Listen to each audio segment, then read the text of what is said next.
Great decorating is all about the details, including a gorgeous textured set of coasters. How we love a coaster. Functional. And why not be beautiful? Quince has a gorgeous set of woven rattan coasters in 3 terrific colors with their own little holder that you're going to absolutely love. And if you haven't visited quince.com/DTT yet, get on over there. It's everyday elevated living without the markup. From crisp 100% linen bedding and soft organic cotton towels to airy curtains and premium kitchen tools designed for everyday use. And the best part? Like Quince's clothing, their home goods are half the cost of similar brands. By partnering with top artisans, Quince cuts out the cost of the middleman and passes the savings on to us. And Quince only works with factories that use safe, ethical, and responsible manufacturing practices and premium fabrics and finishes. Elevate your space with home essentials from Quince. Go to quince.com/DTT for free shipping on your order and 365-day returns. That's Quince, QUINCE.com/DTT to get free shipping and 365-day returns. Quince.com/DTT. Our trend is no trend at all.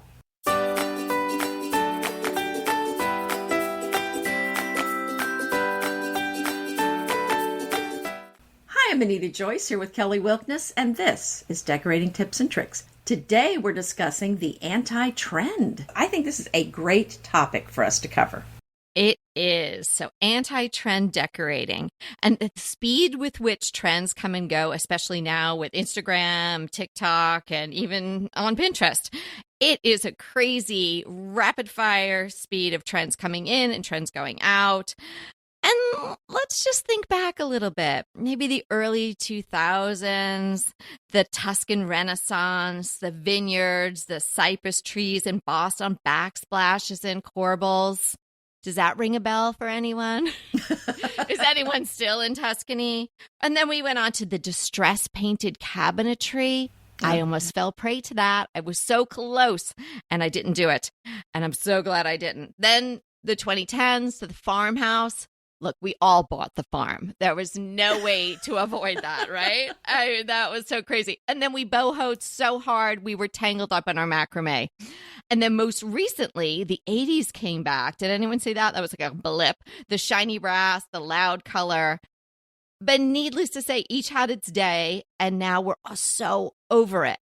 So if you had a Tuscan kitchen and you woke up one morning to realize you actually didn't live in Italy, and then you were in the pains of redecorating or pulling that kitchen out, it's a costly mistake. It's so costly to go deep into these trends. So we want you to avoid decorating like that, not only for the aesthetics, but also for the regrets.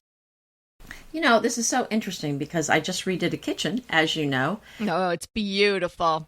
Yeah, and we'll talk about that later on another episode. It's a vacation rental in the mountains, and I was trying to decide what paint color to use on the cabinets, and I chose a dark color because I felt like it would not be identified with a particular time period so much.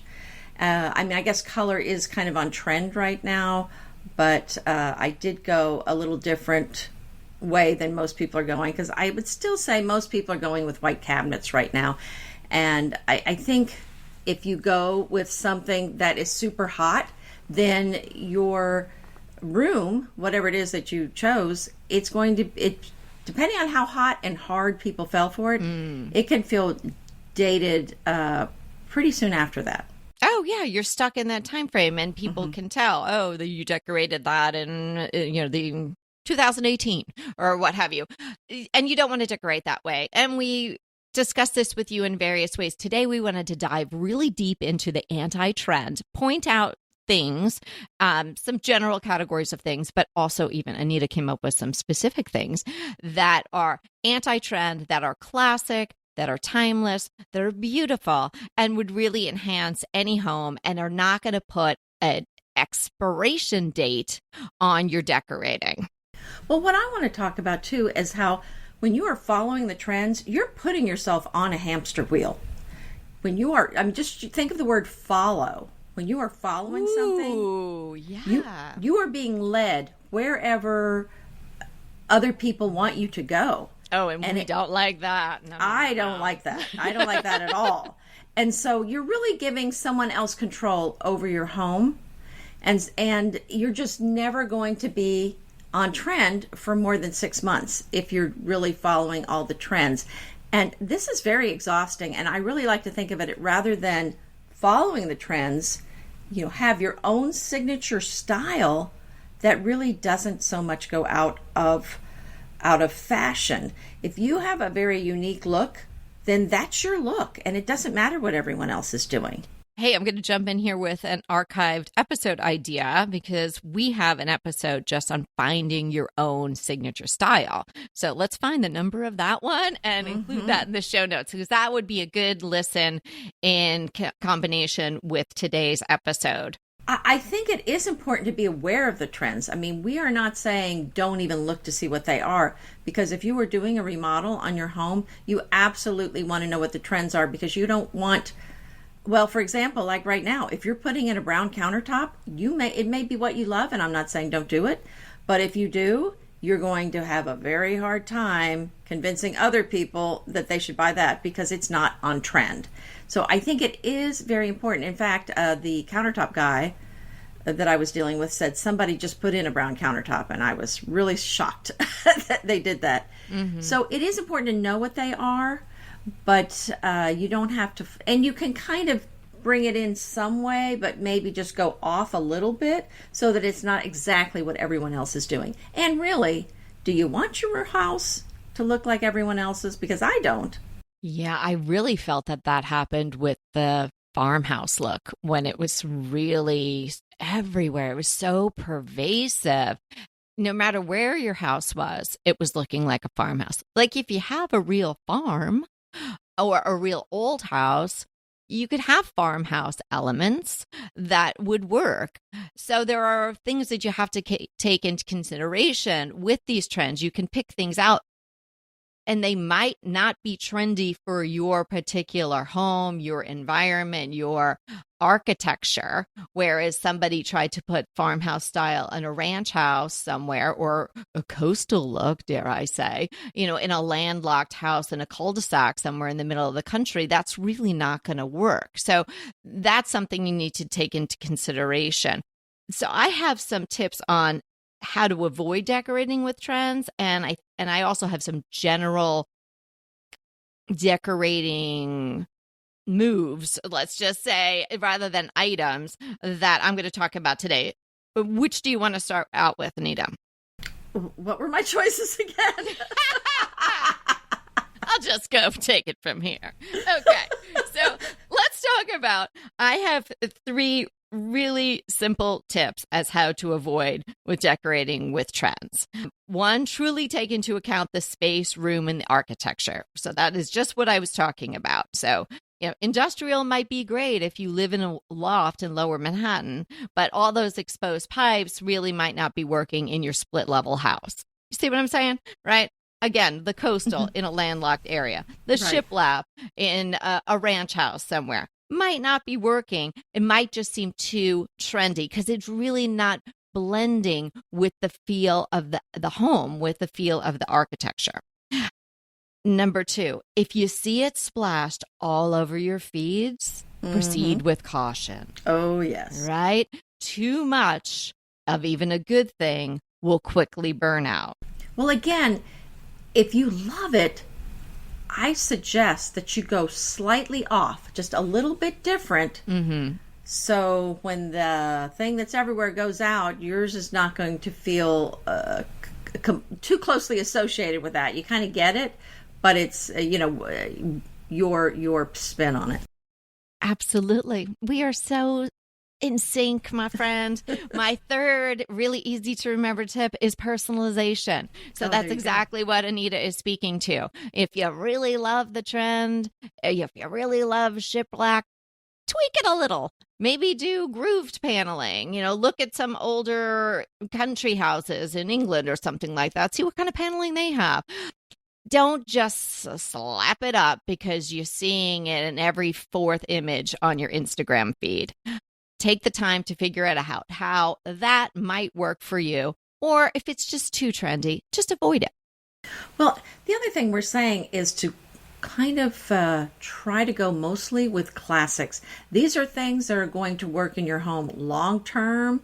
They're less likely to go out of style. They've been classics. I mean, when it's a classic, it's been popular for a long time. It may not be hot, hot, hot, but it's going to look good and not date your home 5-10 years from now that you have some particular thing. And when we say classics, we're not really saying it has to be traditional. There are classic transitional pieces, contemporary, and traditional. So, these are just things that you see that, like I said, have stood the test of time. You want to avoid flash in the pan things if you want to avoid the trend. So as much as I love Anthropologie, and I do buy home decor things there, I'm probably not going to buy much furniture there because it's extremely trendy.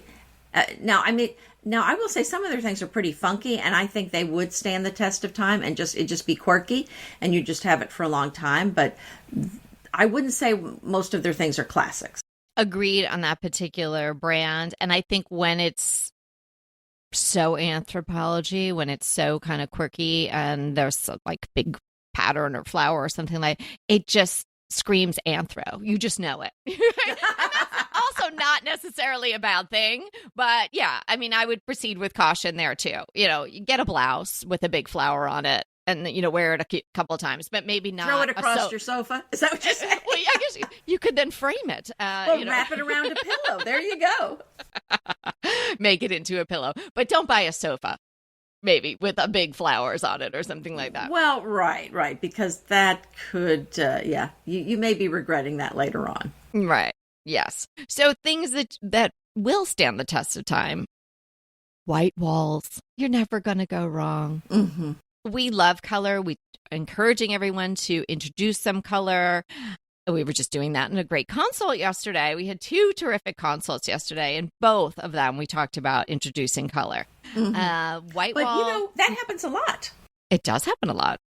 And if you want to consult with us, sign up because we're starting to book up. If you want to get some great advice before the holidays, and we'll have the link to that in the show notes as always. But white walls, you can't go wrong. So if you really like that trendy color, maybe bring it in an accessory. But the white walls, you're never going to go wrong. And color is great on the walls too. But we're saying today is you don't want to pick the hot color. Like if you had your eyes open when the 80s came back in and all those bright colors were happening and you were tempted, I think you would regret that right now because that was such a flash in the pan. But now you've painted the wall. Yeah, and I think gray is a classic now. I think gray is great to use, but here's the caveat. Small doses only, and not that service station gray that's very cold. So you could use it on the walls. I think if it's kind of more of a putty that's got maybe a little bit of, it's not too cold, or in some accessories. But, if the whole house, everything in it is white, black, and gray, I think that's just kind of depressing. I think you want some color somewhere. And so just keep in mind, gray was very much on trend. Now it's moving into classic. It's not on trend anymore as the hottest thing. So really use it with caution, but it definitely is a classic. Linen fabric. Oh, yeah. Can't go wrong with linen fabric. Any natural fabrics you can't go wrong with. Really, in whatever color you want. You're going to get that texture, the nubbiness. If it's a Belgian linen, there are so many different categories of linen. There's Irish linen that's sort of more like a sheer gossamer kind of feel. There's no way to go wrong if you're choosing linen fabrics, whether for draperies or for pillows or bedding. It is a very, very tested, tried and true way to add some really beautiful classic elements to your house. I so agree with that. Linen or velvet, they're just such beautiful fabrics, and that can add so much to a room. I also love a patterned curtain if you find something really pretty. There's a lot of curtains out there I see that are not pretty. So again, proceed with caution there. trends and outfits, just generally unattractive. Choose wisely. So another thing that I see as a classic, this is a specific item, is a Chinese Chippendale chair. And Ballard Design sells a Say chair. that 3 times fast. Right, exactly. The Dana side chair at Ballard Designs is an example of this. So it's got, when you look at the link, you'll recognize it. It's the faux bamboo chair. It's a dining room chair.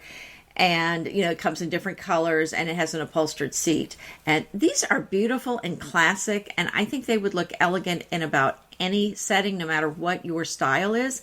And the thing about these chairs is you can paint these in whatever color you want. Dark stained furniture. Now, not all dark stained furniture. The darker of the darker stained furniture. So the deeper browns, the warm browns, the ebonies, the rich and dark stained furniture. I love brown furniture. You can watch a YouTube video about how I'm gushing about my brown furniture and how much I love it. But some stains really will not stand the test of time. And they were really trendy in the Wayback Machine, and they are dated now. Are you going to call them out by name? I was just about to do that. Do it. Would you like to be the mean one to say?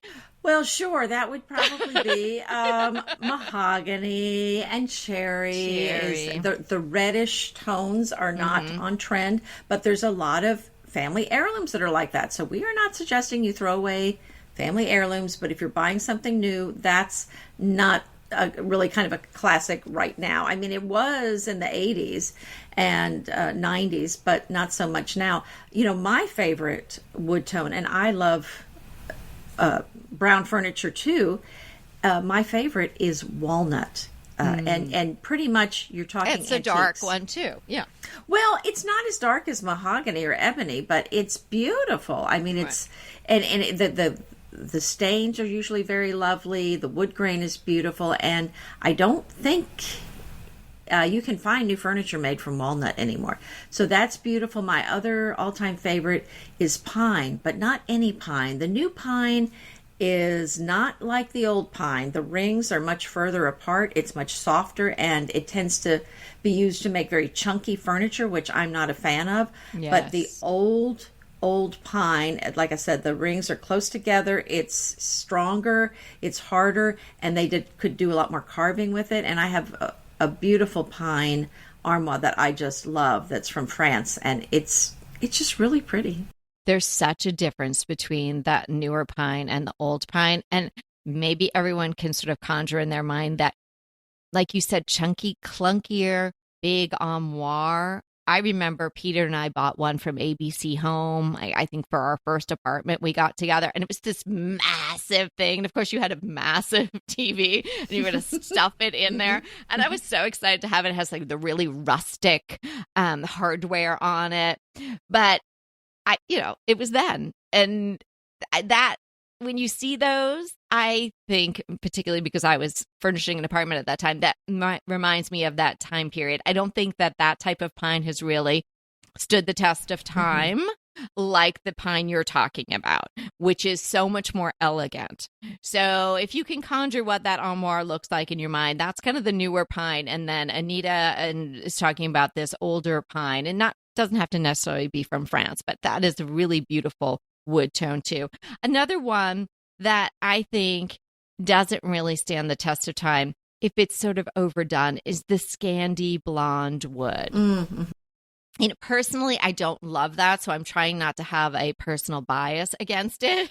But I think it's just seems like 2015, and I'm not certain that that's gonna stand the test of time. Certainly not if you have your whole house done that way, but we don't like a house done all one way anyway. But I would be cautious about using the Scandi blonde wood as well, particularly if you don't have a minimalist Scandinavian vibe going on and you're just kind of sticking it in with some other items.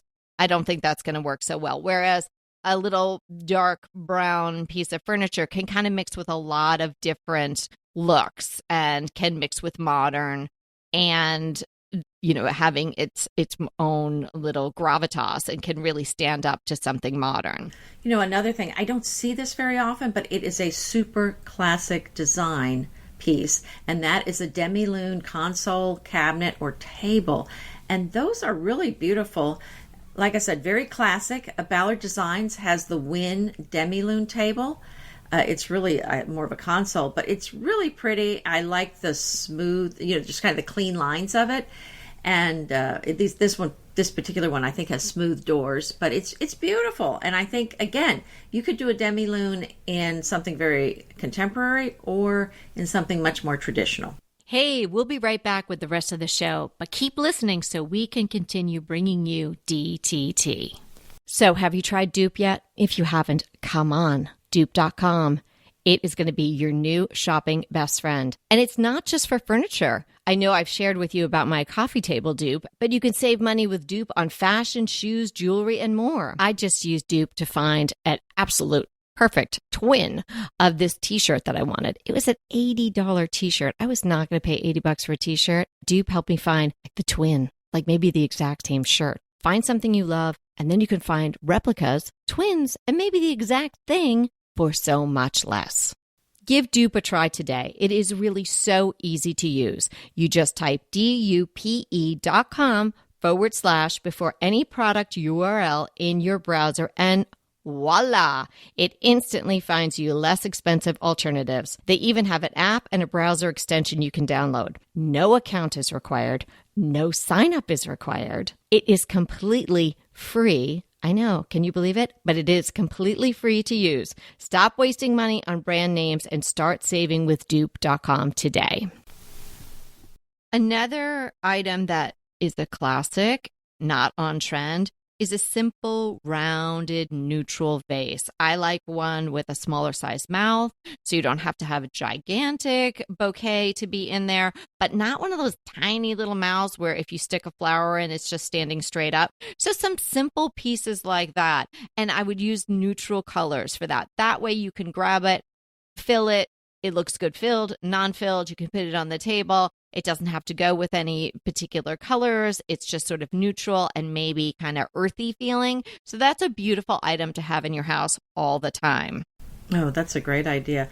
Here's another chair. I just found so many beautiful pieces. You do love chairs. You love chairs. Yeah, I have too many. This one, again, can go contemporary or traditional. It's the classic rattan dining chairs, like the ones at Ballard Designs. And these are squared off on the backs. And there's an arch in the rattan between the legs in the front and the back and the sides. These are just so beautiful. There's just so many beautiful rattan chairs out there right now. And they add a casual feel. If you feel like your room looks too formal for a dining room, for example, you just mix in some of these rattan chairs and it just refreshes the room and gives it a much more casual feel.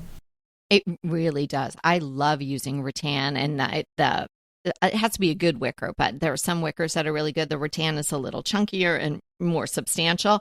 And sometimes if you've just got a lot of wood, which a lot of people do, they have wood furniture. They might have even upholstered furniture with some wood trim on it. Then you've got probably a wood floor, and you might have wood trims, maybe of beams or something like that. So there tends to be a lot of wood in a room. So this is a great way to break up the space with something that's not super on trend. I mean, rattan furniture has been around forever, and it is always around. It may be a little different incarnation of the shape or the style, but it's always going to be something that's classic and timeless and you can add in. And the fun thing about it is usually, now I would not spend a lot for a rattan, and usually you can get a pretty good deal, and maybe you can even thrift or consign it, and then you could paint it. And lacquered rattan furniture is fabulous. So there's a lot of ways that you can play that in your home. And talking about something that makes the room a little bit more casual, as Anita just referenced, is natural fiber rugs. I love a natural fiber rug, and that would be my first choice. I think it's a great neutral foundation for all your furnishings. But if you have a more traditional dining table, something like that, it feels like the room is a little, dare I say, stuffy or something like that, try adding in a natural fiber sisal rug, or I don't recommend jute for the dining room because it's a little too chunky and those chair legs can get stuck there. But you can do a polypropylene or you can do an actual one. There's a company now, and I have not gotten swatches yet, but I want to order them. Maybe I'll do that today. Syn Sisal. So I think the Syn stands for synthetic. Oh, probably. Yeah, and they look really great. But I mean, you can get those kinds of synthetic polypropylene sisals on Amazon, and you just check the reviews, of course. Great idea. And my favorite rugs are the flat woven wool rugs. The wool actually stands up to a lot of stains, and I have wool rugs under my tables and really have not had a problem with stains there. I don't have small children, full disclosure, but they've held up quite well. I do have a messy eater in my family, but they have held up well. And so that's my preference, and you can get them in so many beautiful colors. And the wool has natural lanolin in it, oils, so it actually holds up to liquid penetration better than most people think. My next item is just a classic sofa, clean lines, Pottery Barn. There's so many beautiful sofas out there, but a Pottery Barn York is such a clean line sofa. I think you can't go wrong with this, and it comes in a slipcover, or you can get it in a slipcover. And I think with a white slipcover, this would just be so beautiful. With the sofa, the simple arm and simple back is probably the best way to go. I don't know what the York. I'll have to look at the York and see what's going on there. It's very simple, and it's narrow. It's not a rolled arm. It's just very narrow arms. Right. So I love an English rolled arm. And that is absolutely beautiful. And that would work in a lot of applications. And that's a much smaller, it's not even really rolled. When I think when American people think about rolled arm, we all, or if you were around then buying furniture, like in the early 90s and what have you, you think of those giant rolled arms that took up so much space. So not really great for trying to configure your room because you're just wasting a lot of arm space. And they tended to be just on a big chunky scale. Those have dated themselves, and I see them all the time in clients' houses. It's either a side chair or the chair and a half, or even like maybe they had a rocking chair when their kids were little and had the big giant arms, but they don't want to give it up because it was a special chair. Those chairs are everywhere with those big giant rolled arms. So, but they're dated and they were on trend. And now they're no longer on trend. So, and some of those are hard to get through doorways too. Absolutely. Okay, so trickling down to smaller size things, silver plated bowls. I love silver plated bowls. You can even stack them if you have various sizes and just have them sit there, or you fill them with something, but they look great not even filled. I have one of my silver plated bowls, I'm sure I thrifted it, filled with green apples right now and sitting on my dining room table. It looks so pretty. It's a classic. Silver plate, and you know I don't polish. I like the patina. It's never going to go out of style, and it's going to work with anything. It's going to work with modern. It's going to work with traditional. It's going to work with, really any look. Yeah, I love using silver plate in a house with bowls or pitchers or platters, footed trays. They're so pretty. You can put them in your bathroom and put your perfumes on them, maybe a pretty container for your makeup brushes. I think it's so nice to use silver throughout your house in unusual applications. Well said. Well said. Enduring fabrics. We talked about linen earlier, but things like a really great chintz. A really great chintz would even look great tossed on a mid-century sofa, because a lot of the chintzes came out around that time. Think about the Kennedys. And then ticking stripe. It's not a big giant stripe that's going to be whacking you in the face. It's just a simple little stripe. And it could be thought of as more farmhousey, but you can use that in any application. I love using chintz or a gingham or a buffalo check to sort of glam down maybe a more expensive pillow or a more glamorous pillow. I like that tension that those two will create together. So think about enduring fabrics, not necessarily the pillow fabric or any application for the fabric that's super on trend right now. Another item that you and I, Kelly, we both love this for a classic look, and that is the triple and double gourd lamps. And I have a link to some Ballard Design triple gourd lamps, and the colors, it looks like it's a green, a white, a blue. So beautiful, so classic. And again, I think these go with a lot of different styles. Gourd lamps are great. And what a great way to introduce some color. Lamps, you think to yourself, how could lamps be trendy? Let's just take the shade off for a second, because we could talk for hours about lampshades, right? We love a lampshade, and lampshades can be trendy. But you think like a lamp base, like most of the time it's pretty simple. Occasionally you have some really crazy lamp going on. But there were those lamps from Restoration Hardware. Does anyone remember those? That they were kind of like real industrial looking. Oh, yeah. Then there was the standing lamp, the floor lamp on the tripod. Oh, yeah. They were really expensive. And man, what are they dated now? So, a lamp can be really trendy, and you really want to be careful, because you don't want to spend a lot of money on a lamp that's going to look like, oh, I know exactly when you bought that. And that's going to take up so much space, like the particular lamps I'm talking about. Anybody who's seen those lamps or flipped through the Restoration Hardware catalog when they were pre their Gustavian phase, will remember all of that. I remember that. And let's just say it. Being trendy is very expensive, or can be. Even for the little things, everyone jokes about, the Target run where you went for a roll of toilet paper or thank you cards or something, and you ended up with $346 of stuff. And that's what they're trying to do to you. And a lot of it will be stuff that 4 months later, you're like, oh gosh, I don't really want come on. Come on, Kelly. Let's give it 6 months at least. 6 months at least. Okay. So, enduring fabrics, we covered that. Do you want to add anything to that? I do. I have a couple more items. Okay. Because I'm going to throw some French in the mix. Let's face it, French antiques, French design is classic. And I love me some Louis Philippe mirrors. This is my favorite mirror, and Ballard Designs has one. It's a classic, simple design. They're rectangular, curved on the top two corners, but straight on the bottom.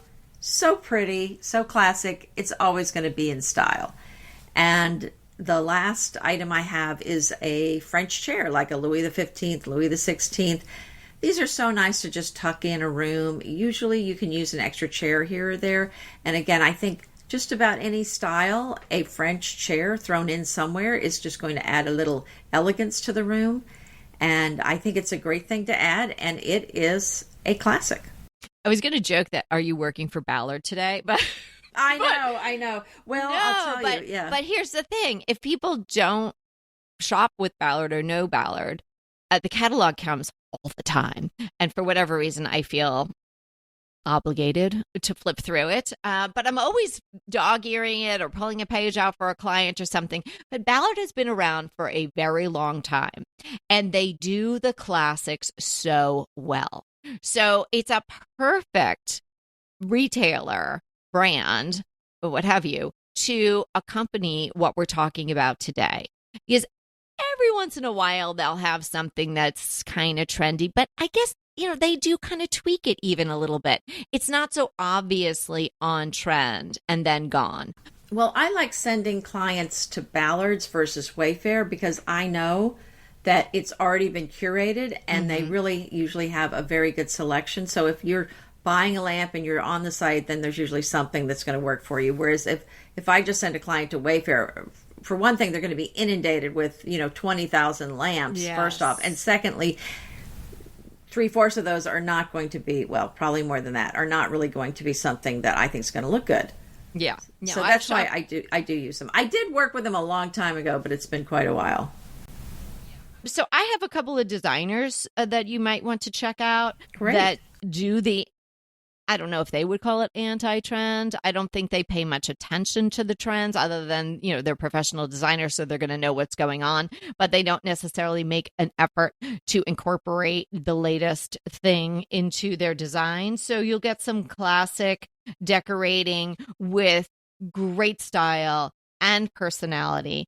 Joanna Plant, I don't know, there's just something about this woman. Like, I think I would really like to be her friend. So I've watched videos of her, and there's a proliferation of those out on the internet that you could find.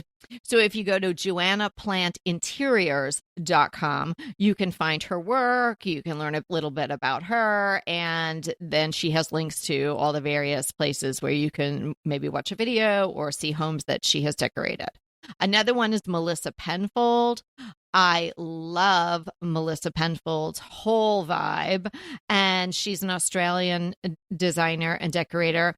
She has a book out. It's fairly new, which is fantastic. I recommended that in a crush before. It's melissapenfold.com. She also has a very, very nice Instagram. And then there's Erin Gates. Erin Gates wrote Elements of Style so long ago, but it's a great book. It's a really fun read. She's got a great personality, and it comes through in her text. But that book's been around for a long time, but it has stood the test of time. Her decorating stands this test of time. So her site is called elementsofstyle.com. Her name is Erin Gates, and I would highly recommend you checking her out. She has a newsletter you could subscribe to, but the book, it's really good, and I think she has a second version of it. Excellent choices. Are we defining something today? We are. I thought we would define apothecary chest because guess what? They're popping up everywhere. Aren't you seeing them? Are they on trend? They are on trend. But they are also a classic. I'm going to have to say they're both, depending on the style. But this is a low chest with small... if it's the real deal, not if it's a fake one that you bought in Target. Well, yeah, Target, that one's probably not going to be around for a while as far as the trends go. But this is a low chest with small drawers that was originally used to store herbs for cooking and medicinal purposes. So the word apothecary is very interesting. It's from the word apotheca, meaning a place where wine, spices, and herbs are stored. And then during the 13th century, the word apothecary came into use to describe a person who kept a stock of spices and herbs that they typically sold from their shop or, from a street stall.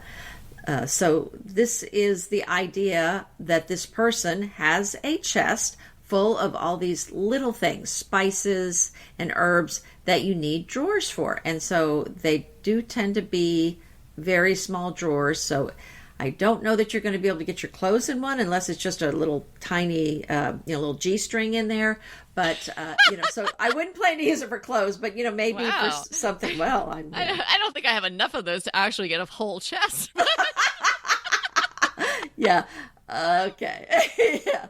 We won't go there. But so I'm not sure what you would, that's the problem with them is that they're very small drawers. Yeah. And so unless you have a lot of small stuff, yeah, it's kind of it's not going to hold big things. So yeah, I would say it has limited applications. Yeah, but I think that some of these are pretty cool looking.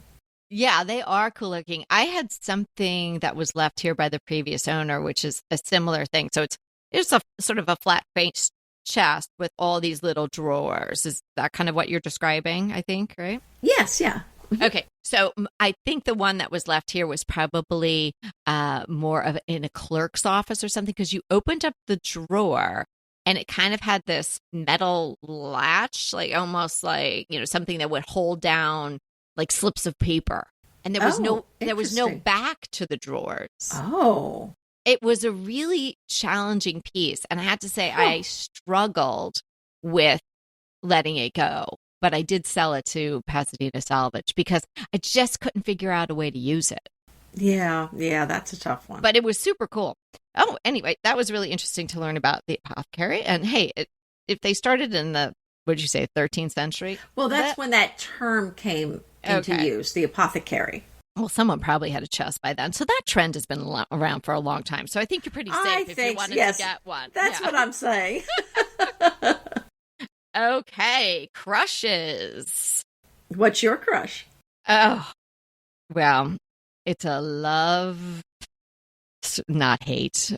Well, it's a love ouch, I should say. I found Okay. a new woman to work out with on YouTube. Now, I have not left Heather Robertson. No, she is my HIIT, Metcon, cardio, and some weight training.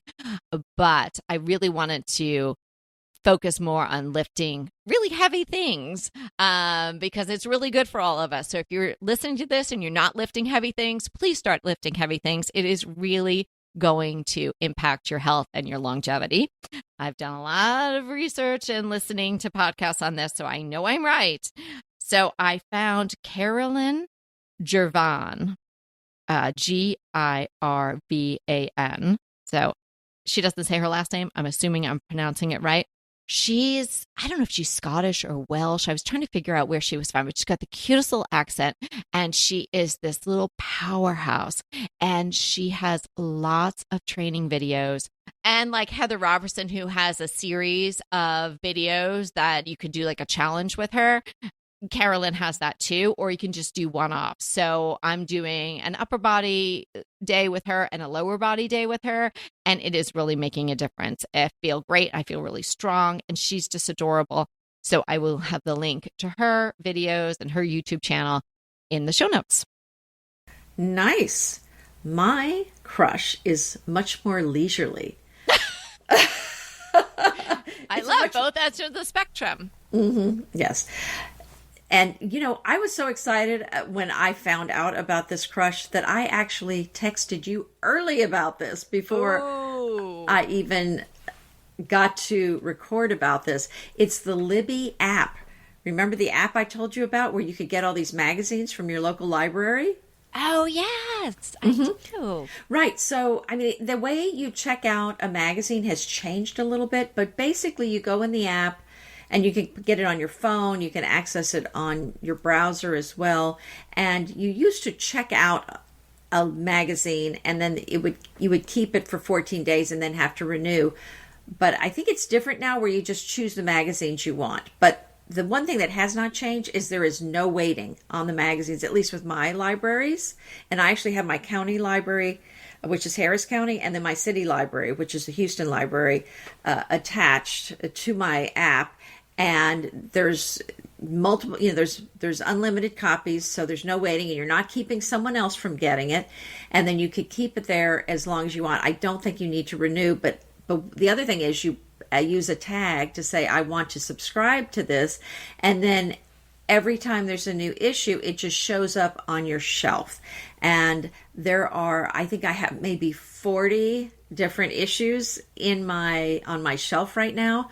Magazines like English Home, The English Garden, Country Living, Southern Home, House Beautiful, House and Garden, Veranda, French Cottage, Country French, Domino, HGTV. I could go on and on. They have more than just shelter magazines, but that's what I'm focused on. Wait a second. How are you going to have time to work out with Carolyn if you're reading all these magazines? I don't know. Well, I don't know.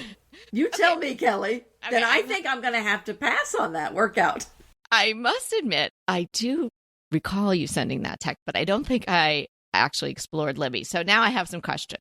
Mm-hmm. Now you caught me. I didn't really dive in when you sent it. Okay, right. So when you say your shelf, is that a virtual shelf? It's a virtual shelf, okay, right. So no one's bringing these to your door, nor are you driving to the library and taking out some magazines. Exactly. It's all digital. Okay. And of course, although I love to hold a magazine. Oh, I was going to say, I think we have to do a bonus episode about holding, not holding the magazines. Okay. I think well, I love holding the magazine, but can you imagine, we just went on a trip and I took my 40 magazines with me.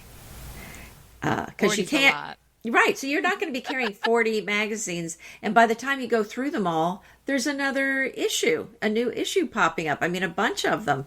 Right. So I am so excited about this. And you can download them to your device as well. I have a lot of issues actually on my iPad. And so I look at these on my iPad, and I just cannot tell you how much joy I have been able to get from just looking at all of these. And I'd rather have the magazines really to kind of get inspired. And it's not as limiting with Pinterest. You may put something in with Pinterest. And I don't know if you noticed when you maybe put in like say, I'm just going to make this up, a French chair.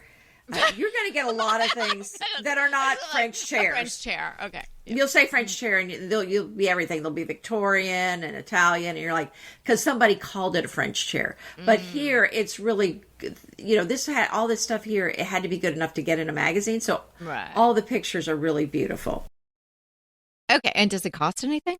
It is free. I'm not really sure how this works. So, are you skirting the subscription payments? Well, I'll tell you how. I'm going to tell you how it works. Okay, you tell. When you go to the library and get a book, you are skirting paying for that book.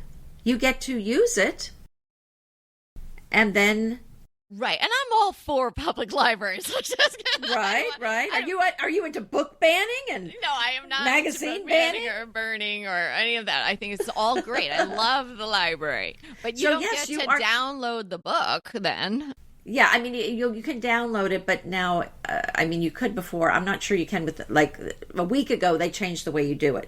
So before, I would download it, but after 14 days, poof, it would go away. Now I could renew. Okay. I could renew it, but then it was just every time was 14 days. So I don't know how it works now. I kind of haven't, it just changed on me.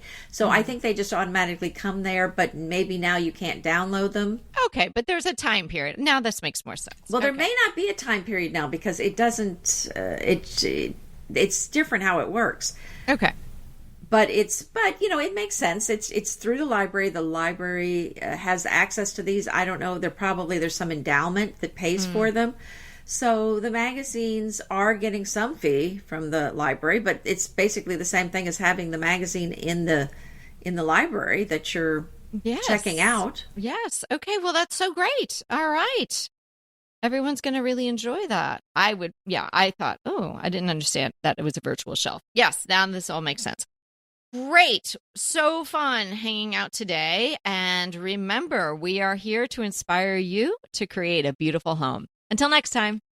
Want to talk to us? Well, we really want to talk to you. So let's schedule a design consult. Anita and I are here to give you individualized, actionable advice on how to create the beautiful home you want and deserve. It's so easy to schedule a design consult with us. Simply click the link in the show notes or head to decoratingtipsandtricks.com/consult. When we talk to you on the scheduled time, we will be ready with so many great tips, advice, and yes, tricks. So sign up today for a design consult. We can't wait to talk to you.